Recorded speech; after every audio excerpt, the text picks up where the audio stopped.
Sponsored by NABL Lab, Awadhiya consultancy and testing laboratory, पता है रामपुर बघेलान, सतना, मध्य प्रदेश। नमस्कार, मैं हूं संतोष। सिटी न्यूज वैन रीवा की सांध्यकालीन समाचार सेवा में आपका स्वागत है। प्रस्तुत हैं आज की मुख्य खबरें। खाद के लिए अन्नदाता कर रहे संघर्ष, वितरण स्थल पर दलालों का बोलबाला, किसान हलाकान। आधी रात से लाइन में लगे हैं किसान, दलालों के माध्यम से तुरंत मिल रही खाद। लाइन में लगे किसान लाइन में ही यथावत। किसानों को समय पर खाद उपलब्ध कराने के लिए प्रदेश के मुखिया शिवराज सिंह चौहान के द्वारा दिए गए निर्देशों के बाद वितरण स्थल पर अनियमितताओं का दौर जारी है। आधी रात से ही खाद के लिए पड़ाव डाल चुके किसान शाम तक कतार में खड़ा हुआ दिखाई दे रहा है। आज करैया मंडी में खाद वितरण के दौरान विवाद की स्थिति उस समय निर्मित हो गई जब कुछ दलालों के माध्यम से लोगों ने आसानी से खाद प्राप्त कर ली, जबकि आधी रात से लाइन में लगे लोग उसी स्थान पर लगे रहे जहां पर वह आधी रात को लगे थे। वितरण स्थल पर किसानों ने आरोप लगाया कि कुछ दलालों की सक्रियता के कारण वितरण में अनियमितताएं हो रही हैं। एक खिड़की से हो रहे वितरण कार्य में हजारों की संख्या में किसान लाइन में लगे हुए हैं। हालांकि शासन एवं प्रशासन स्तर पर नियमों के साथ वितरण के लिए पहले ही दिशा निर्देश जारी किए गए थे, जिसमें किसानों को आसानी से खाद प्राप्त हो सके, लेकिन दलाली प्रथा के चलते इस बार भी वही स्थिति निर्मित हो गई जो विगत वर्षों से देखी जा रही थी। वहीं इस दौरान कुछ किसानों ने आपस में ही झूमाझटकी कर ली, जिसमें चौराटा पुलिस को बाद में आना पड़ा और मामले में समझाइश देकर दोनों पक्षों को अलग कराया गया। प्रस्तुत है आए हुए किसानों से प्राप्त जानकारी के अंश। कल 4 बजे से लगे सर, तो जब पहुँचे यहाँ खिड़की के पास, खिड़की बंद हो गई, टाइम हो गया था। फिर आज 4 बजे से आए तो तीसरा नंबर था, तो फिर बोले कि ये टोकन वाली लाइन में लग जाओ, तो 40 नंबर में हो गए। तो उधर मारपीट हो गई, बंद खाद्य मारपीट आपस में किसानों की हो गई। तो हाँ 40 में चले गए सर, कि साहब लोग बोले कि व्यवस्था से टोकन वाले लग जाइए तो टोकन नंबर से आपको खाद मिलेगी। अब यहाँ टोकन नंबर से खाद नहीं मिल रही है। यहाँ दलाल लोग टोकन अंदर जा के लेके अपने आदमी पहले घुसेड़ देते हैं। अब बीच में टोकन घुसेड़ते जा रहे हैं जैसे नंबर आ रहा है। दलाली के लिए पैसे भी मांगे जाते हैं। हाँ, दलाली के लिए पैसे भी मांगे जाते हैं। उनकी सेटिंग है, सब फोन में सेटिंग है। समर बहादुर सिंह। कहाँ से आए हैं? कचूर जेपी सीमेंट के पास। कहाँ से आए हैं? कब से परेशान है खाद के लिए? तो मैं तीन दिन से आती हूँ और लौट के चली जाती हूँ। क्या समस्या क्या आ रही, क्या यहाँ पे व्यवस्था हो गया वही है, लाइन में लगो, फिर किसी दिन शाम हो जाए तो घर चले जाओ, और किसी दिन देंगे, किसी दिन फिर टोकन बांटेंगे, यही होगा। आप कब से लाइन में लगे हुए हैं? कल लगे रहे साहब, आज 2 रोज कल भी लगे थे, कल नहीं मिली। हाँ, कल यहाँ तक आ गए हैं, फिर ऊपर से। और आज कब कै बजे आए हैं यहाँ? आज 5 बजे आए सुबह से जी। अभी कुछ खाना पीना भी ना खाए होंगे? खाना कहाँ खाइए, अकेले बच्चा लोग बाहर है। अखंड प्रताप सिंह।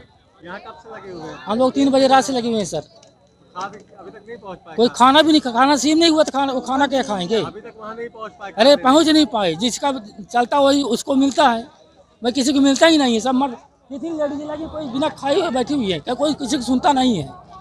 3 बजे से हम लोग 3 बजे से हम लोग बैठे हैं, बिना नियम के भी ले रहे हैं ना सर। यहाँ 1450 रुपये में से बेचते, खुला बेचते हैं।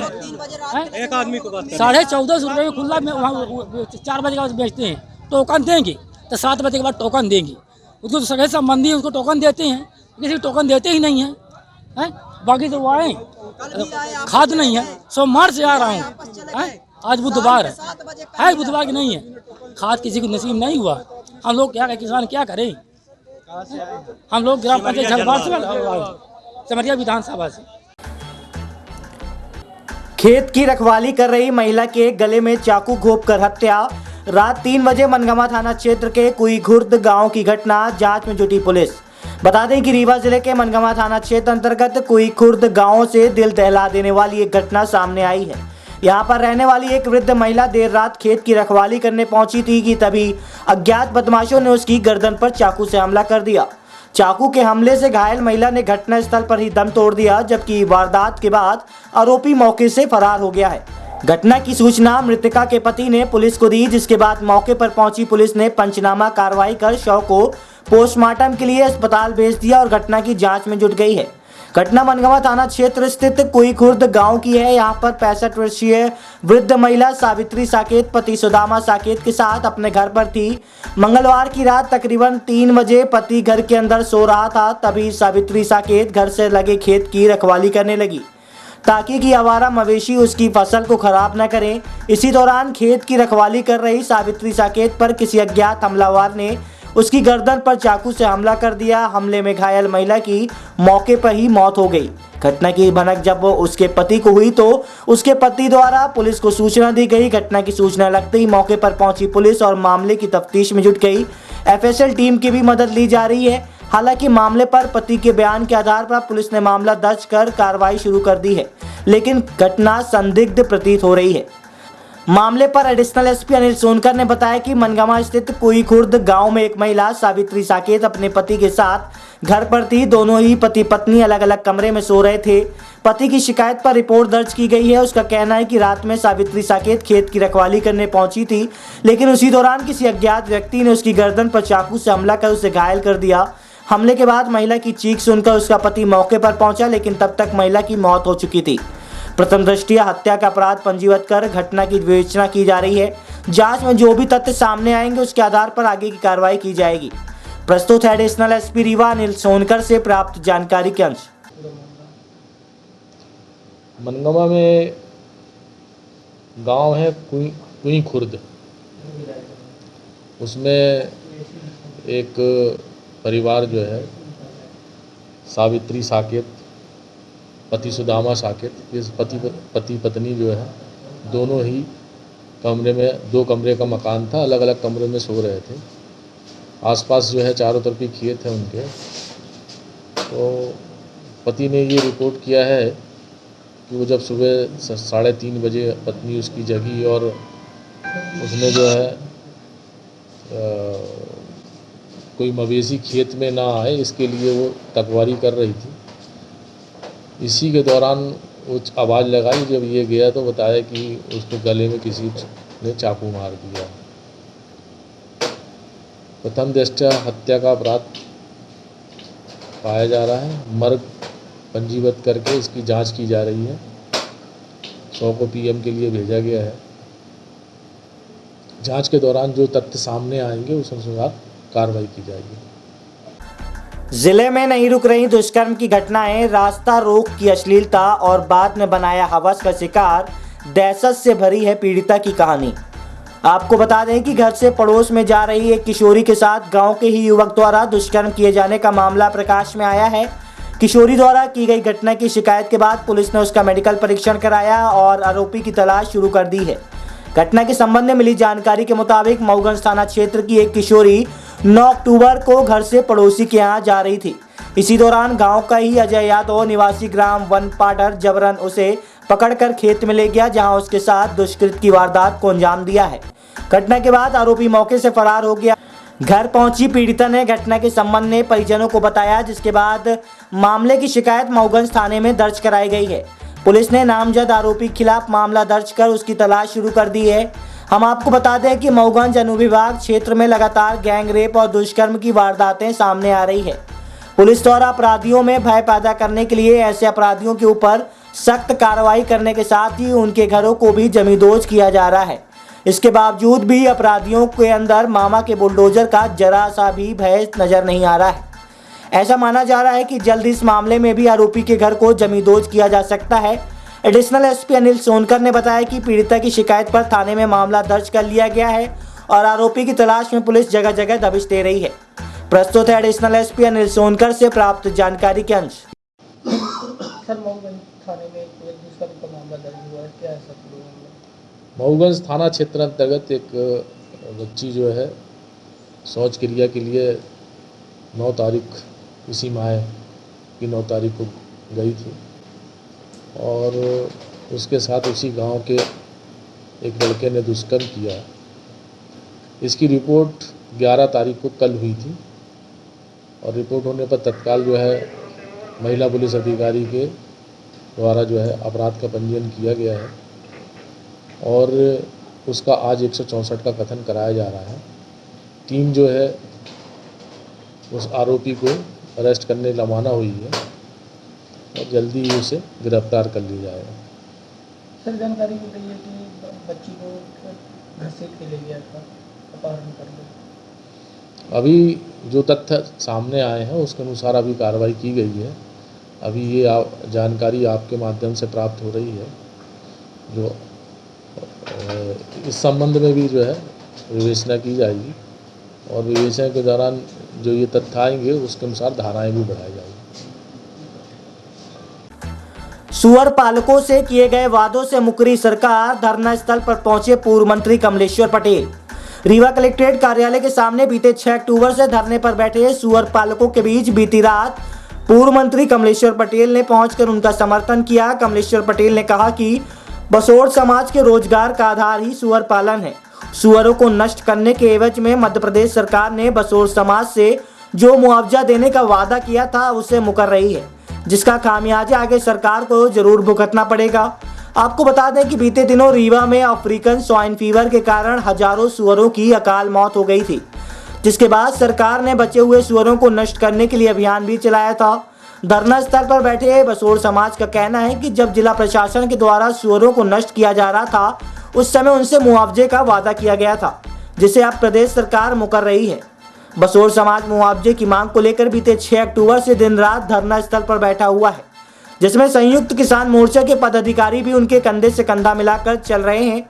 संयुक्त किसान मोर्चा का कहना है कि जब तक बसोर समाज की मांगों को नहीं माना जाएगा धरना अनवरत जारी रहेगा। प्रस्तुत है पूर्व मंत्री कमलेश्वर पटेल से प्राप्त जानकारी के अंश। देखिए, बसोर समाज का पूरा जीवन यापन सुअर पालन और बांस के काम में जो है ना, इनका पूरा यही रोजगार का अवसर रहता है इनका, इसी में इनकी पूरी ज़िंदगी बसर करते हैं।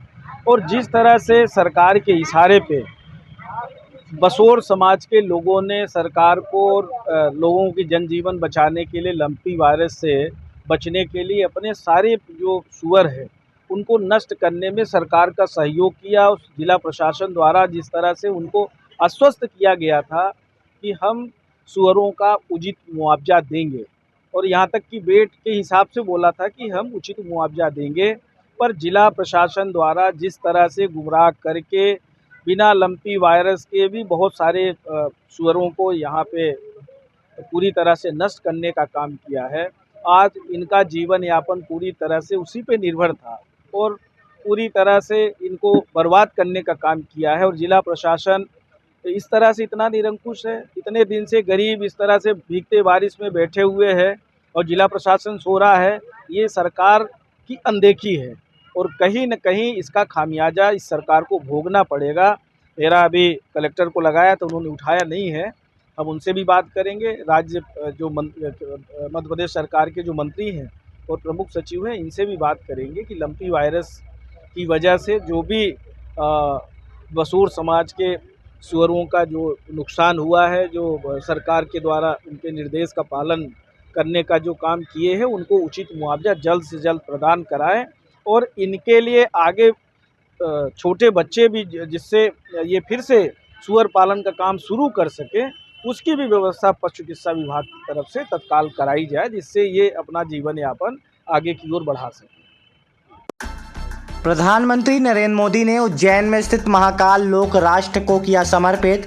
रीवा के महामृत्युंजय मंदिर में दिखाया गया इसका सीधा प्रसारण। आपको बता दें कि आज उज्जैन में प्रधानमंत्री नरेंद्र मोदी महाकालेश्वर मंदिर में नवनिर्मित कॉरिडोर महाकाल लोक का लोकार्पण किया। इस अवसर पर जिले के सभी प्रमुख शिवालयों में आयोजित हुए कार्यक्रम। रीवा के किला परिसर में स्थित भगवान महामृत्युंजय मंदिर में आयोजित किया गया लाइव प्रसारण कार्यक्रम। इस अवसर पर मंदिर की विशेष लाइटिंग के साथ आकर्षक सजावट की गई। मंदिर में जलाए गए आकर्षक दीप, वहीं बेमौसम हो रही बरसात ने कार्यक्रम से पहले बारिश ने खलल जरूर डाला। तय स्थान पर नहीं हो सका कार्यक्रम, जिसके बाद किला स्थित हॉल में आयोजित किया गया ये कार्यक्रम। उज्जैन में आयोजित कार्यक्रम का किया गया सीधा प्रसारण। महामृत्युंजय मंदिर में आयोजित हुआ जिला स्तरीय कार्यक्रम। जिले के 21 प्रमुख मंदिरों सहित प्रत्येक गाँव में आयोजित किया गया कार्यक्रम में पहुंचे पूर्व मंत्री व रीवा विधायक राजेंद्र शुक्ला महामृत्युंजय भगवान की करी पूजा। इस दौरान पूर्व मंत्री महाराजा पुष्पराज सिंह, कलेक्टर मनोज पुष्प, एसपी नवनीत भसीन, भाजपा जिला अध्यक्ष डॉक्टर अजय सिंह सहित अन्य गणमान्य नागरिक उपस्थित रहे। उज्जैन में बाबा महाकाल लोक का उद्घाटन प्रधानमंत्री जी के कर कमलों के द्वारा हुआ है। पूरी दुनिया ने टेक्नोलॉजी के माध्यम से उसको देखा है और ऐतिहासिक भाषण प्रधानमंत्री जी का रहा। इसके विकास से किस तरह मानव जाति का विकास और सारी दुनिया का विकास हो सकता है, उससे संबंधित जो बातें कही हैं उसने सभी के दिलों को छुआ है। और मुख्यमंत्री शिवराज सिंह चौहान जी के नेतृत्व में जो अति भव्य कॉरिडोर का निर्माण हुआ है, उससे जो प्राचीन इतिहास उज्जैन का रहा है उसमें और चार चांद लगे गया है कि हमें ये समझ में आ रहा है कि धार्मिक केंद्रों की स्थलों की यदि हम उपेक्षा करेंगे, वहाँ विकास यदि हमको नहीं दिखाई देगा तो फिर ईश्वर की कृपा कैसे बरसेगी, और बिना ईश्वर की कृपा से हम उस लक्ष्यों को कैसे प्राप्त कर सकते हैं। सिर्फ मानवीय प्रयास से नहीं होगा, मानवीय प्रयास भी चाहिए और उसमें ईश्वर की कृपा भी चाहिए, और उसके लिए इस प्रकार के कामों की ज़रूरत है जो आज उज्जैन में हम लोगों ने देखा है। आने वाले समय में महाकाल कॉरिडोर के तर्ज पर क्या महामृत्युंजय मंदिर में भी कॉरिडोर बनाया जाएगा? अभी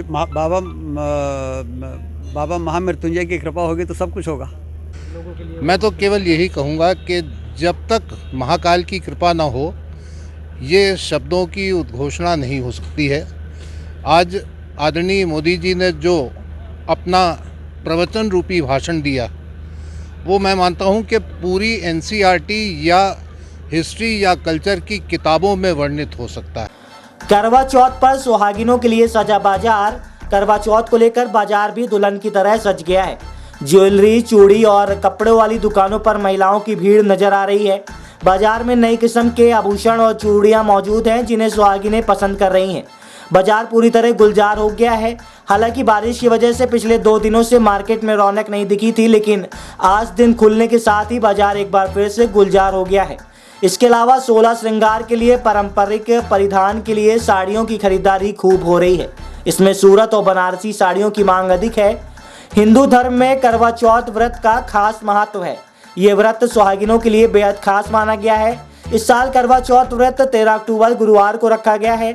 हिंदू पंचांग के अनुसार करवा चौथ व्रत हर साल कार्तिक मास के कृष्ण पक्ष की चतुर्थ तिथि को रखा जाता है। इस साल चतुर्थ तिथि 12 अक्टूबर को रात 1:59 से प्रारंभ हो रही है, जो कि 14 अक्टूबर को सुबह 3:08 तक रहेगी। करवा चौथ व्रत पति पत्नी के रिश्ते को मजबूत करने वाला त्यौहार माना गया है। इस दिन व्रत में भगवान शिव व माता पार्वती की पूजा की जाती है। रात को चंद्रमा को अर्घ्य दिया जाता है। चंद्रमा को सुख, शांति व आयु कारक माना गया है। मान्यता है कि इनकी पूजा करने से वैवाहिक जीवन सुखद होता है। इस दिन महिलाएं पति की लंबी आयु के लिए पूरे दिन निर्जला व्रत करती हैं। प्रस्तुत है ज्योतिषाचार्य डॉक्टर संदीप शुक्ला से प्राप्त जानकारी के अंश। करवा चौथ का जो त्यौहार है ये 13 तारीख को पड़ रहा है। 13 अक्टूबर के दिन जो है करवा चौथ का त्यौहार पड़ रहा है। इसे सुहागिन महिलाएं जो हैं करवा चौथ का त्यौहार करती हैं और ये व्रत जो है निर्जला व्रत किया जाता है। अपने पति के अखंड सौभाग्य के लिए, अपने अखंड सौभाग्य के लिए, पति के दीर्घायु के लिए जो है ये व्रत किया जाता है। और इसमें चंद्रमा का अत्यधिक महत्व होता है।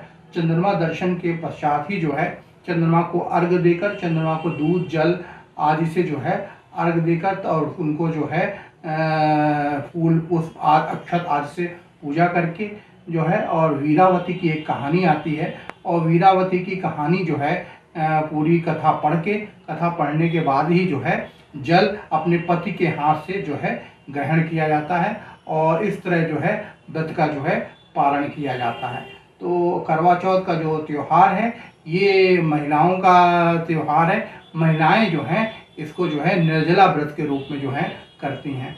और जो चंद्र दर्शन है जो अत्यधिक महत्वपूर्ण होता है, चंद्रमा के दर्शन के बाद ही जो है इसमें जो है जल आदि ग्रहण करते हैं, पूजा पाठ आदि करते हैं। तो चंद्रमा दर्शन का जो समय है वो 7:54 पर है। जो चंद्रमा जो है 7:54 पर जो है आकाश पे जो है दिखाई देगा। अतः जो है 7:54 के बाद जो है अर्घ्य करें, पूजा करें, दीप करें और साथ में जो है जल आदि देकर पति की पूजा करके और जो है उनका आशीर्वाद लेकर पारण आदि करें, जिससे लाभ, कल्याण एवं अखंड सौभाग्य की प्राप्ति हो। आज की खबरों में बस इतना ही। कल हम फिर मिलेंगे कुछ ताजा तरीन खबरों के साथ। तब तक के लिए हमें इजाजत दीजिए। नमस्कार। Sponsored by NABL lab, Awadhiya consultancy and testing laboratory. पता है रामपुर बघेलान, सतना, मध्य प्रदेश।